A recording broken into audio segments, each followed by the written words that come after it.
This week, a group from the Houston area are headed to Austin for Preservation Advocacy Day.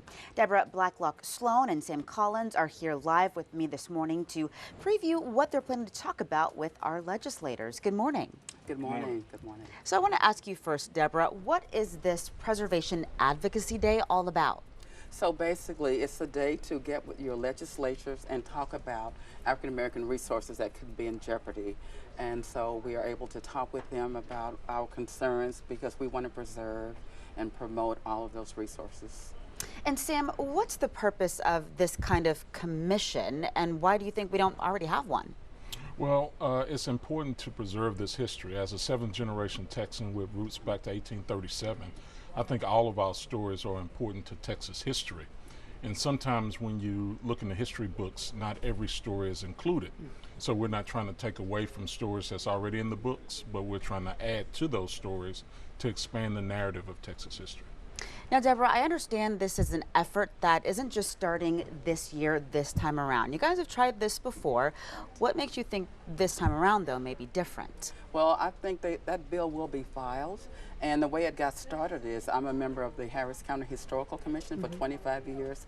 And our dear friend Tanya DeBose, who recently transitioned, came to me and said, hey, I want to get a historical marker for this topic. And I said, well, it won't qualify. And she said, oh, it's 50 years old. And I said, it won't qualify. And she said, we need to start our own commission. I said, okay, let's do it. And she took me up on it. And so that's what this bill is about. So topics that would not qualify for historical markers under the Texas Historical Commission's guidelines, it would qualify for this African American Heritage Commission.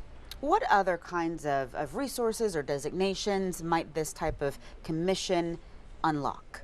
So, for instance, it would cover churches, schools, organizations, and persons who would not ordinarily be recognized or designated. And so it's very important to us that we designate this history, that we get the story out, as Sam says, get the story out to the Now, public. Sam, you mentioned your family goes back generations here in the state of Texas. You've got that rich history, but for others, perhaps, what's kind of like your pitch to them why we as a community should care about this? Well, many of the individuals do have the history, they just have not researched it. They don't realize that they had ancestors living here back in the 1830s and 40s, but through the work of organizations like genealogical societies and genealogists like Deborah and Sharon Gillens, they help families and individuals research their family history, which I've also had assistance from them to find out your Texas roots and how far they go back. And tell me, Sam, what do you think the significance of getting this bill filed would be now at this time during Black History Month? Well, I think this is history 365 days a year. Black History Month was never started to only be celebrated in February. So while we do this work in February, this is a job that needs to be done 365 days a year. So if we could get it passed, it will honor the memory of our dear friend Tanya DeBose and her work, because as we spoke earlier, she's the driving force behind pushing both of us, and she'll be pushing us in spirit to get this completed.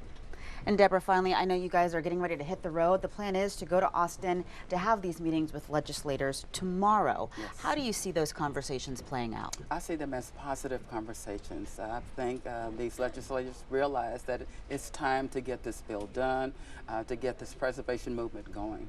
It's been in the works for a long time. We started this back in 2021 during COVID. And we spent several days in Austin, and so it's very befitting that it's going to happen during Black History Month and also when Tanya DeBose transitioned. We will certainly be checking in with the two of you during your trip to see how this progresses. Thank you so much for your time and for sharing that information. Thank you. All right, you're watching Eyewitness News this Tuesday morning. We'll be right back.